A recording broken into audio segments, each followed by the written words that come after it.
Welcome back to Workday Playdate with Improve It. I am your host, Erin. This is the show where we mix play, improv, and real talk to help you live and lead with more energy, joy, and empathy. Now, today, I want you to imagine this, all right? You're eating clean. You're moving your body, maybe even meditating, but you're still exhausted. You're still stressed, or you're maybe even sick. What if it isn't about what you're eating or how many steps you're hitting, but instead what your unconscious mind is holding on to? That is exactly what we're diving into with my guest today, Dr. Moshe Daniel Block, naturopathic doctor, healer, author, and creator of holistic counseling. He overcame his own rare autoimmune disease by uncovering and healing the unconscious beliefs that were literally making him sick. Now he teaches thousands of people and practitioners to do the same. My peeps, I'm going to keep it real. We live in a world where chronic illness, autoimmune conditions, and burnout are skyrocketing. And yet, 75% of doctors' visits are stress-related. Traditional medicine often gives us Band-Aids. Here's a pill. Do this diet. Try this routine. But it never addresses the deeper cause. And that's the problem. That's why this conversation matters so much, because healing isn't just about the body. It is about listening to the unconscious mind, the part of us holding our old wounds, our fears or beliefs, and then letting it release. The research is so clear. Stress and unresolved trauma weaken the immune system. Chronic stress changes our hormones, our digestion, even our sleep cycles. Healing becomes possible when we uncover the hidden patterns driving those symptoms. The epiphany is this: the body doesn't lie. I learned this the hard way myself, and I have shows from 2023, a self-healing series, if you will. If you want to go back and listen to them, we'll place those in the show notes. I also get super vulnerable today. We go through one of Dr. Moshe's special techniques, and I'm going to let you in a little bit of my own unconsciousness. But what I've learned and what you will learn in this show is that if we listen to what the unconscious is holding, we can open the door to real healing, not just symptom management. So this play date is still playful, but it's real and it's based on research, facts, and so much greatness. Let's get to our play date today with Dr. Moshe. Here we go.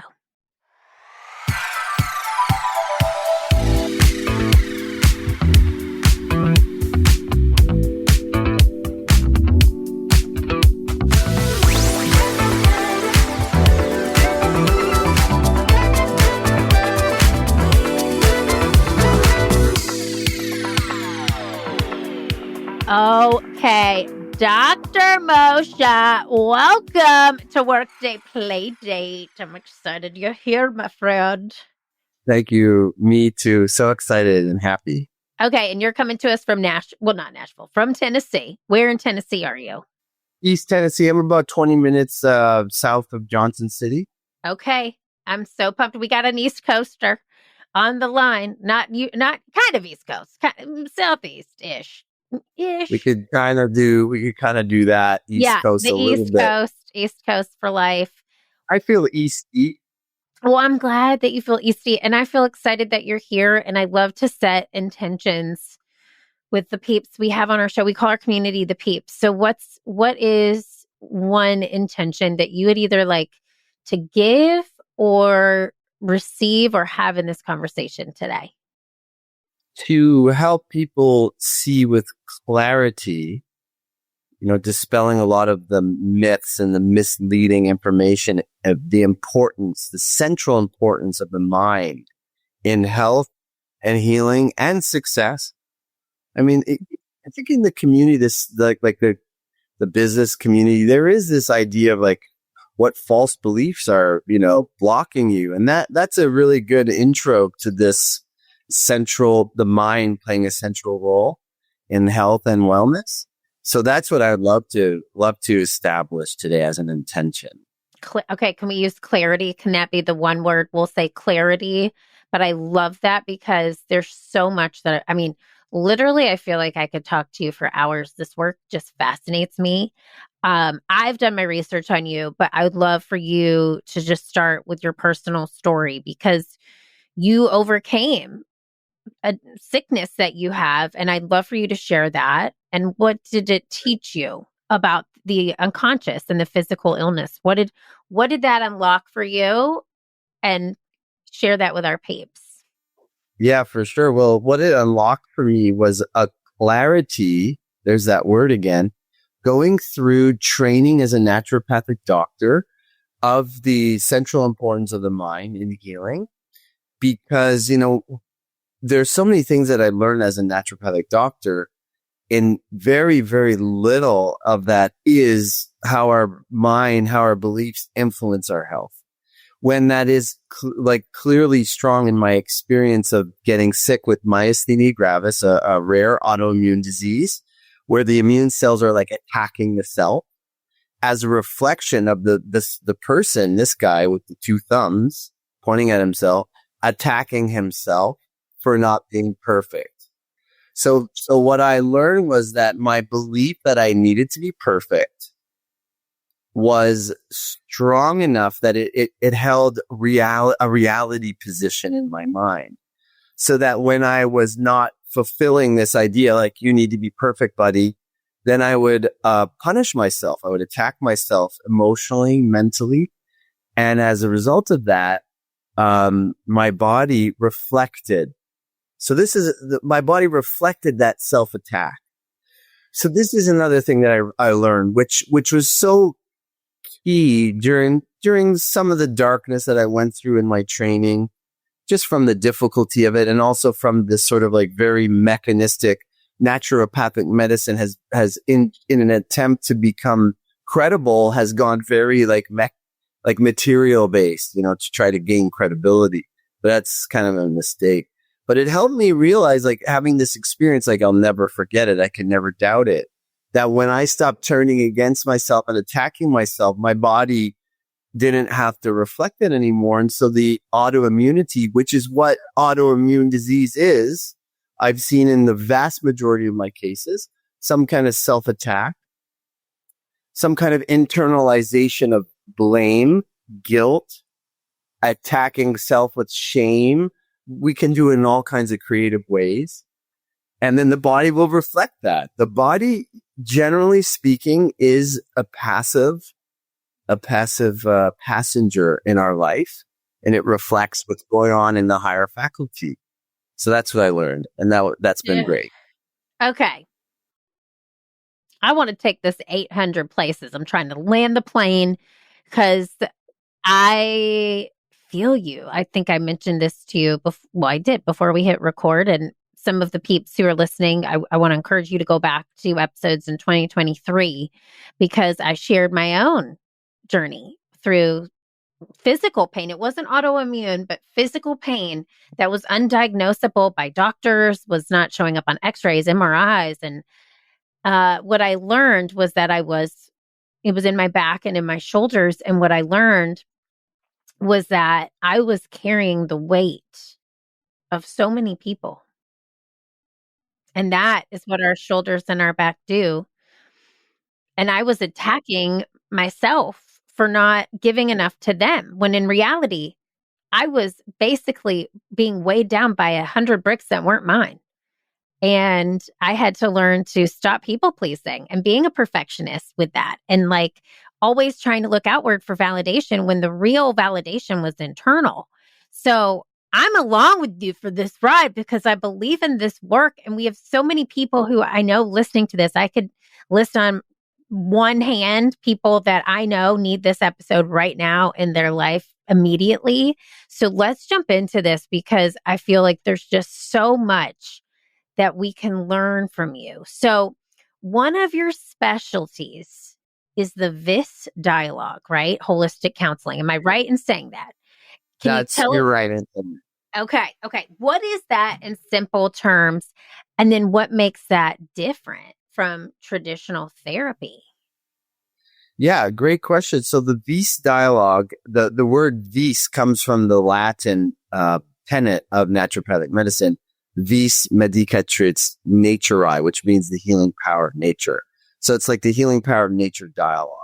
And what it is a series of very well tailored, selected questions to query the patient/client, to get them to reflect deeper and deeper from the starting point of their chief complaint. Could be your back pain, could be anxiety, insomnia, or autoimmune, whatever it is, to deepen an understanding of what is actually occurring in the subconscious mind in the form of false beliefs and stuck emotions that reflect the beliefs, so that they can have revelation, they can have awareness, the aha moments, the light bulbs going on, and recognizing what false beliefs that they are carrying is actually causing their chief complaint.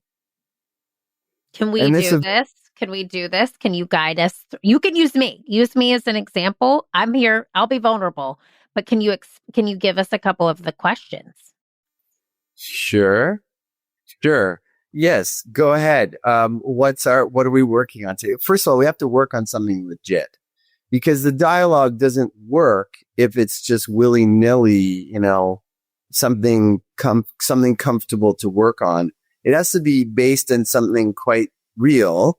And I mean, God bless you for being willing to be vulnerable. I think that's a great demonstration. I have done that at times in front of a group of people, and it's very helpful for people to see a leader being willing to be vulnerable. Yeah. However, it's very vulnerable. Okay. I mean, we go real deep with our questions, and a V's dialogue session would take probably. I mean, it could be quick. It can, but generally speaking, it's about like at least 45 minutes to like an hour and a quarter, right? So we're probably not going to do it like that, but just basically it unfolds as a question. Well, we could demo for a little bit. Let's do like 2 to 3. Like we'll start, we don't have to get to the bottom of the root.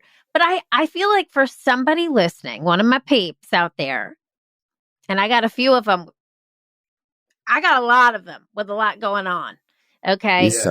Yeah. I feel like this is even helpful from a perspective of, okay, well, if I'm not working with you, can I ask these 3 questions to myself, or can I work with you ultimately in your team? But can I use these questions to unlock something inside of myself instead of searching outwardly and going to a million different doctors? The answer is always here. So give me 3, and I'll give you a real example. Well, what you're asking for is totally legit. I appreciate it. Except that I want you to understand that it's a little bit like a jazz, like an improv, in the sense that there's no formulaic method to get at, because we're all so different. Our expression of our pain is so different, so that the questions, I could give you an example of one possible dialogue questions. Yeah. But for like, oh, by the way, I did do a course called Counsel Thyself, and where I taught people to do this on themselves. And it is possible to do. It is possible to do. However, one can encounter the issue that one is blocked in the self. And that very block that's leading to the suffering is also blocking the process of getting at the answer and getting at the liberation, right? So in any case, all right, start with something and let's go. We'll do a few. Okay. So the same pattern, and listen, and to my peeps, I'm gonna be real, and to you, Dr. Moshe, I'm gonna give you the real thing. And this is a pattern that continuously comes up for me. I take on other people's shit. I do, and I carry it, and I want to fix it, but it's not my job. Right. Okay. So you have intellectual awareness. This is actually a very good illustration of sort of what unfolds during the dialogue. What we can have discovery and intellectual awareness of the problem. So you're already aware of this certain aspects of the problem. In contrast, another person might be like, I'm just not feeling very good. and they have no idea what's going on. Yeah. So that's a different stage of their evolution, of their healing. But you're at the stage where you're like, all right, I'm aware that this isn't good for me, but I am still doing it. So then that means that there's certain there's certain aspects or happenings in your subconscious that are governing this behavior. So in the V style, we do discovery and then we do resolution. So we would be kind of moving from we still have to discover what it is that's guiding you, but there'd be some resolution in that. Okay. So you said, I do this thing whereby I take on other people's stuff and I try to fix it. Is that a good kind of feedbacky assessment? Perfect. Yes. Okay. I used a swear word, but I like that you didn't. That was good. Yes, I'm a very clean human being. I swear not, which is love. That's not true at all, but maybe I will swear just to prove it. So yes. Okay, so there's different directions. Like as you were saying, like I got 1,000,001 things I want to ground this. I got 800 things I want to ask. So I have 800 things I want to ask too. But I'll sort of let it kind of boil to the surface, and then I want to choose the question that I feel is most relevant. And that could be, tell me more. But I don't want to ask that right now because that's sort of like it's like when all else fails, say, tell me more. Okay. So yeah, I feel that I have to, okay. So what would it be like for you if you experience in somebody else that they have problems and you don't do anything about it? Well, as an empath, it would feel like I wasn't caring for them. Aha. So we could say that you have this idea that if somebody's suffering and I don't do anything about it, it means I don't care. Yeah. Yeah. Is that true? No. Ah, good. So that's good because you might also have said, yeah, it's true. Yeah. No, I know it's not true. I know it's not true. And I know that I eventually will become the victim if I keep trying to help. You know what I mean? Or yes. I'll be the bad guy, the villain, I mean, if I keep trying to help. Yeah. Right. Yeah, that can happen that way because people get attached to you helping. And then at some point you might do what's required, which is creating distance and reestablishing that person's healing path is their path, not yours. And then they'll accuse you of being an asshole and cold-hearted and not caring, essentially. Mm-hmm. Mm-hmm. Which is no fun. Yeah. Yeah. No fun. Yeah. You feel me. Okay. So I'm feeling, so you just continue to dig and you dig and you dig. And what it makes up, essentially you're having me come up with the answer. So it's like, I'm having the revelation. And in that aha moment, I can see, it's like when, you know, you have a child and they solve a problem themselves, they're going to remember the lesson, right? So like for me, yes, if I'm solving the problem, but you're leading me to solve it, I'm going to remember that more than if you told me what to do. Exactly. And that answers the question of what's the difference between regular therapy. In most cases, regular therapy is based on the model of the expert is the one that has knowledge and they're going to help the other person by giving them stuff that they need to hear, they need to understand. And what that does is it creates different problems. It could be helpful a little bit, although given the fact that a lot of the people that come to see us they tell us that, you know, one session could be like over a decade of these kinds of therapies. We can assume that this doesn't really work for them because they're still, you know, spinning their wheels trying to solve the same problems with this model. So the reason why I think this model works so well is because the truth only comes from the person for themselves. That's why it's so healing. I see that. And I feel like this is how you're tapping into that unconscious, because those conscious beliefs are those things that we're feeling on the surface. And I love it. Even in this show, I was like, before we hit record, I'm like, what would make this the best show ever? You're like, for you to go deep. And I feel like that is what you're doing. You're tapping into, you're asking a question, you're going deeper. You're asking a question, you're going deeper. You're tapping into the unconscious, which that's really where the limiting beliefs are. They're not on the surface. They're like, you Yes, can walk in a room and be like, I'm confident and appear confident, but underneath you're screaming, I'm not worthy and I'm not supposed to be here. exactly. And that's what we get in this day and age of lots of good positive thinking. Nothing wrong with positive thinking. But if positive thinking occurs, like affirmations occurs on top of a subconscious, which is not in alignment with those thoughts, a discrepancy happens, which can continue to polarize by the person then becoming more affirmative of the positive aspect and more assertive of how they're good when they don't feel that way. It creates this discrepancy where a person's almost like, like their head is like separated from their body. Yeah. And I can feel, because I'm pretty empathic myself, I could feel what's going on in the pain body is not matching what's going on in the intent of the person's intellect. So we do have to go really deep. And how deep we go, I like to say this to my students or people that I train, is don't underestimate how deep you have to go to unhook the problem. Because the discovery phase, there's multiple waves of discovery.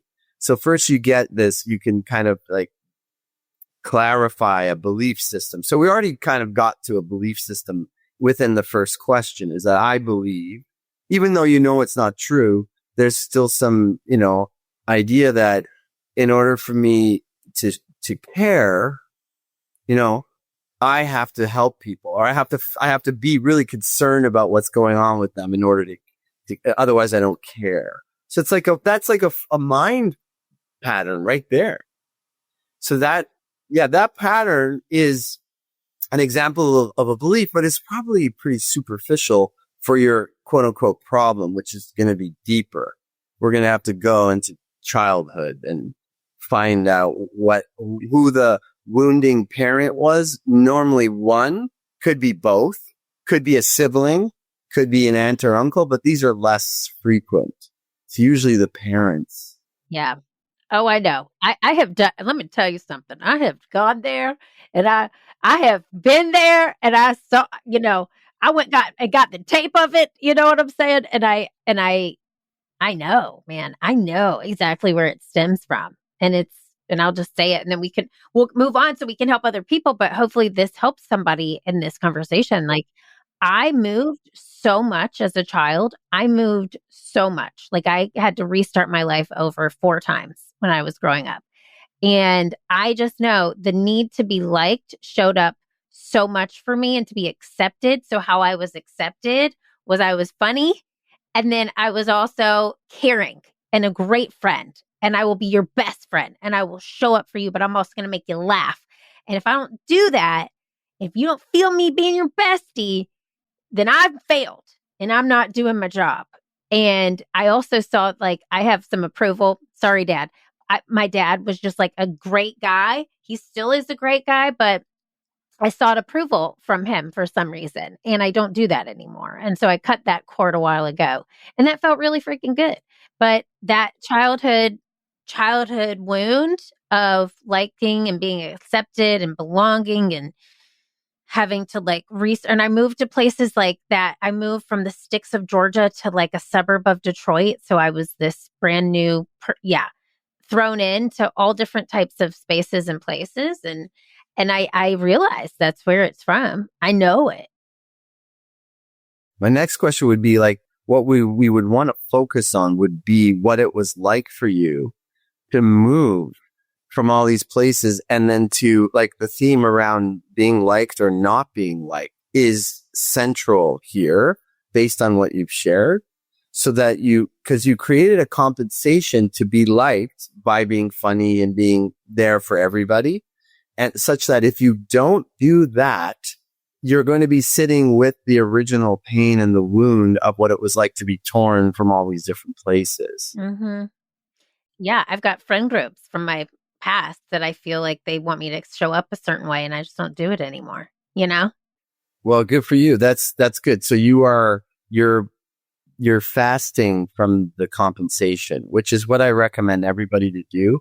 Like I worked with predominantly women with a body dysmorphic disorder, and they're going to the gym because they gain a lot of value from their appearance, their body's appearance and stuff like that. So I will recommend that they don't go to the gym for a bit, because then they can actually start to contact what's actually inside of them that doesn't feel good for them, rather than this constant, drip of an IV feeling good about myself because I'm doing this external, conditional, totally not unconditionally loving of the self.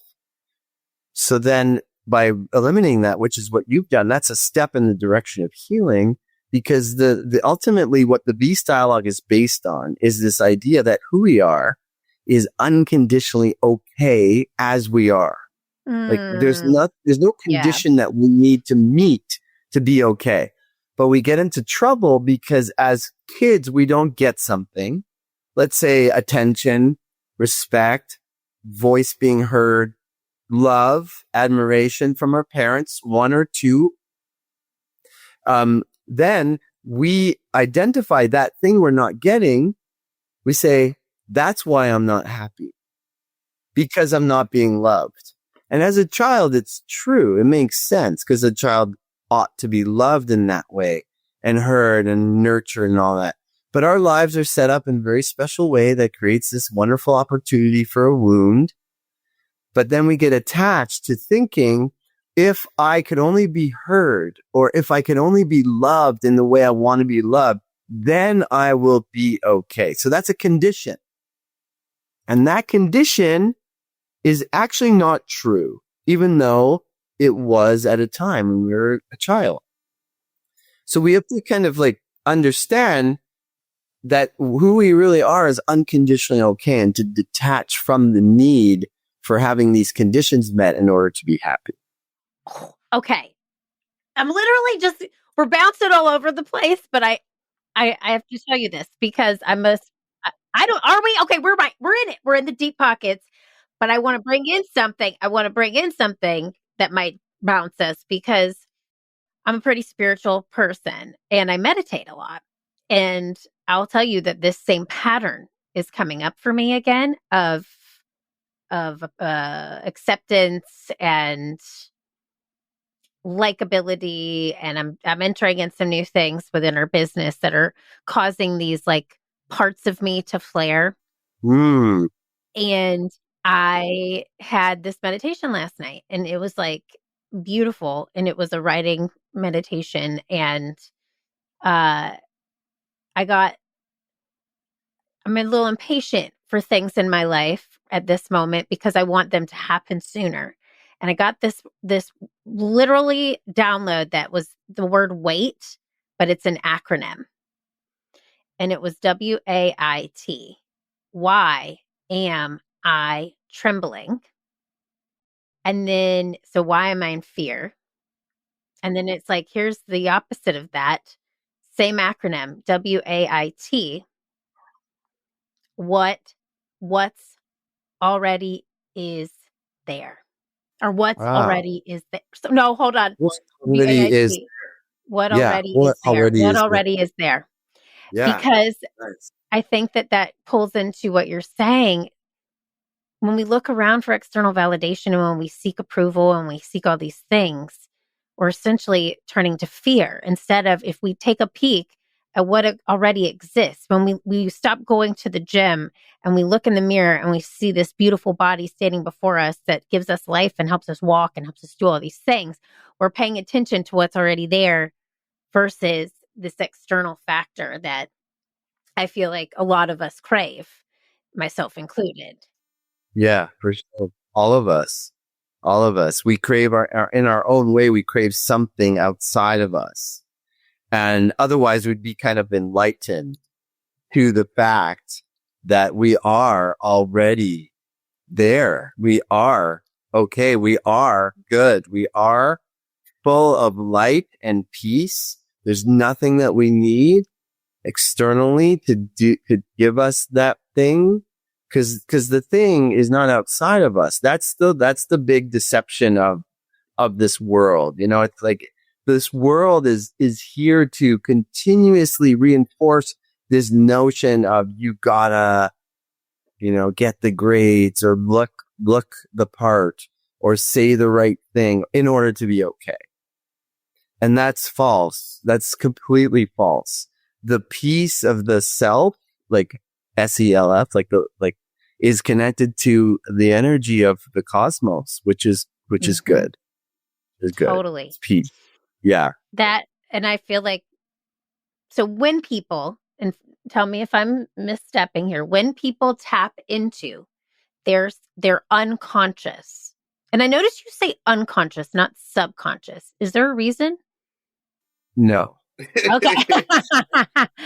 So, okay. Well, when people tap into that, they are coming home to themselves, essentially.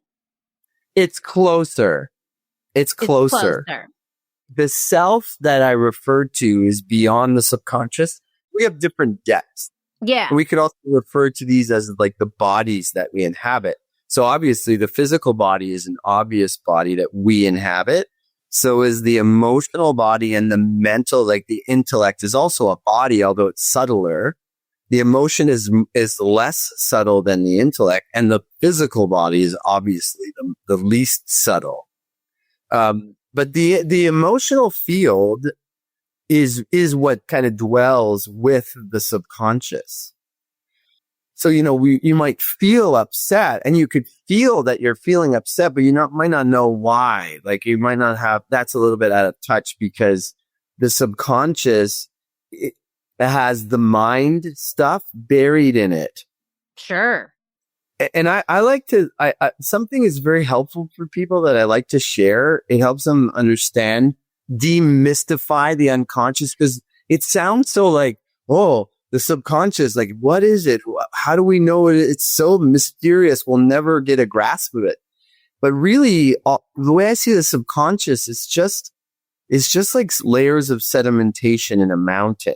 Whereas in the age of your youth, when you were 3, 4, 5, you were saying the same thing to yourself over and over. And then you got distracted, and you became a young teenager, and then you were doing all kinds of stuff. But you no longer were consciously aware of the things that you had been saying consciously at the time. Now, sometimes it doesn't even start consciously. It could start in the subconscious, mirroring somebody. You're not even aware you're mirroring their field. You're mirroring their thoughts, their fears, their anxieties. But let's say I'm just painting an example of how the subconscious can form. Also, is that you're like, oh, I don't know, I'm not good enough. They don't like me. I'm not good enough. They don't like me. I'm not good enough. They don't like me. It goes into the back of the mind. So it's in the mind. It's in the back of the mind. And you're still saying, I'm not good enough. They don't like me. But you're not hearing it anymore. Just like if there's a fan on in the room, you don't even hear it anymore. Sure. But it's right there in the room. It's right there. So the subconscious is in the same room that we are, but we've just stopped hearing it because it's so habitual that it's just gone to the back of the mind. That's how I see the subconscious. And there are layers of that. Like the older the stuff, the stuff that has the most influence is the oldest and deepest. And that's buried. That's the most buried in the back. And so within the VS dialogue, you're like, and I get what you're saying. You're literally, it's like one of those dolls, that has a bunch of dolls in it. Yeah, Russian dolls. Yeah, Russian dolls. You're like, opening the doll, then you got to open the next doll, then you got to open the next doll to get to the tiny little baby doll, which started when you were a tiny little baby. And then it's like, yeah, we got to the tiny baby. Oh, yeah. Wait a sec. Wait, oh no. Oh, there's another doll in there. Oh, yeah. And then another doll in there. It's a particle of a doll. Yeah, it's a particle. Well, I don't want to imply that there's not some endpoint, because there is an endpoint, because these things that we've carried are finite in nature. Sure. Our true nature is not finite. But these things that we believe about ourselves are finite. So they have a beginning and an end, and therefore they can be deselected. They can be unchosen. Man, I hope so many people listen to this show. I'm so fascinated by this work. I love it. I got some more dolls to uncover myself. Okay. But I feel like, I've started uncovering them and it's liberating. I'll just say this for somebody who's just meeting you for the first time, but loving and huge fan of this work. I mean, it helps in every part of your life from I'm a mom to my family to being a leader to being a host to being a creative. Like it trickles over. And to anybody I feel like listening who wants to know more, we'll share all of your stuff and all of your work with them. But I have fun questions before we go because I thought about these beforehand and I just got to know the answers. Okay, so if healing had a soundtrack, what three songs would be on it? Can I say Marvin Gaye's "Will I Get That Feeling? I I want want sexual sexual healing. heat." Yeah, Well, I mean, certainly our sexuality is very central in healing. So that would probably have to be on the soundtrack. And what we desire sexually is a reflection of our wounded self wanting to fulfill itself through release of that which we desire or the fulfillment of that which we desire. So the person that we are attracted to, and this could be very unhealthy attraction, but sometimes you just could be so attracted to someone. They're like not a good partner at all. There's such an attraction because they represent some means of fulfilling the wound. sure. Right. Sure. So that's very, very deep. It's very deep. And our choices in sexuality definitely reflect that. So that would be one soundtrack. And then what else? That's a really good question. Wow. If you have two, you can do two. You don't have to do three. Well, okay. So let's do this. There's this song. I think it's by India Ari. Yeah. It's I am light. I am light. All right. So maybe that one. I probably could come up with better answers, but on the spot, I like this spontaneous idea question. Yeah. Yeah. Well, if you come up with give it to us. We'll put it in the show notes, your Spotify playlist of healing. Okay. But no pressure, no pressure. Okay. This is my second fun question. What belief about health do you wish we could just toss out the window right now? If you could put it in like a hashtag, what would it be? That conventional medicine is the authority on health. Yeah. They're not. Hashtag no conventional medicine. Well, I mean, I wouldn't put no conventional medicine because I think they will always fulfill the role of being expert at heroic measures of medicine, even if that is toxic and damaging in some way. If somebody has extreme trauma and they need heroic measures, then I think conventional medicine will always fulfill that. And so I'm not. So I would remove them from any authority in dealing with chronic illness because they have no helpful, real healing tools for that. I love it. I love it. Yeah. Okay. And for the people listening today, my peeps, I love y'all so much. But for the skeptics, those saying my unconscious can't possibly be making me sick, what would you say? Yeah. I would say, what would I say to them? My unconscious can't possibly be making me sick. Have you ever been sick? The answer, I'm assuming, is going to be yes. And what made you sick? And I'm going to assume the answer would be, well, I don't know, some kind of viral or pathogenic thing or whatever. And then they're just not aware of the terrain theory in the sense that virus, that bacteria, let's say we're talking about an acute infection, can only take its root if it has an opening, and the opening has a lot to do with the block in the vital force, and the block in the vital force has everything to do with the subconscious. So really, for a skeptic, and I don't waste too much time with skeptics anymore. When I had something to prove, I was like a young buck coming out of the gates of naturopathic medicine. I had stuff to prove, but now I have nothing to prove. And so I don't waste my time trying to convince skeptics. Like if they want to be skeptical, they're by all means, like as long as you're not imposing your will on anybody else, you are welcome to put your mind wherever you want. I don't recommend it per se, but, but yeah, so I think that there's just skeptics tend to be in denial of a lot of basic facts of who we are as human beings. And they got to catch up a little bit. I feel that. That. Because we're all souls given a body on this rock. You know what I'm saying? Yeah. You know what I'm saying. I know. All right. You know, you're picking up what I'm putting down. Okay. You got to tell everybody where they can find you, where they can get all of your material if they want to learn from you, if they want to train from you, where do they go? Excellent. So if thou shalt desire the path of training, then kindly visit holistic, HOLISTIC dash counseling with one L, COUNSELING.ca, .ca, not .com. And if you want to work with me personally, like I offer health programs and like sessions to go very deep, totally life-changing, very healing. It's Dr. Dr. dash minus sign Moshe at MOSHE.com. And actually through that second link, if the first one was too long and drawn out, through the first one, you can also click on the tab, Dr. Moshe, you could click on training and that'll bring you to the training site. So love it. Yeah, those are your options. Mm-hmm.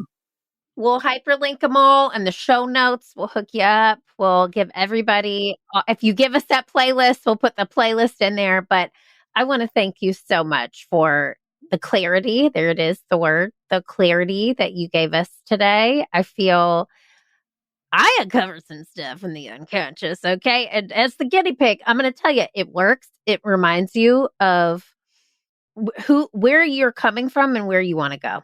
And I think your work is fascinating. I'm so glad that the podcast airwaves brought us together. Thank you for doing this work in this world. Any last thoughts before we go? Yes. You asked me earlier what would make this the best show for me. And the answer is you. You're an excellent and very fun host. Brilliant. Great questions. So that's the answer. And I'm just grateful to be a part of this. Very much so. Oh, dude, thank you. I appreciate that. That means I receive. I'm working on that as well. Okay. So I receive and I really do appreciate that. We loved having you on the show. Moshe, thank you for sharing your story and your wisdom. This conversation makes it clear. Healing isn't just about the body. It's about the hidden stories our unconscious is carrying. If you want to connect with Dr. Moshe, head to drmoshe.com or check out his training program at holistic/counseling.ca. Both of those links are in the show notes. And to my Workday Playdate fam, if this conversation sparked something for you, please share it with a friend who's been dealing with stress or illness. Sometimes the most healing thing we can do is share a new perspective. Until next time, keep laughing, keep playing, and keep showing up as the best version of you. I'll see you next time.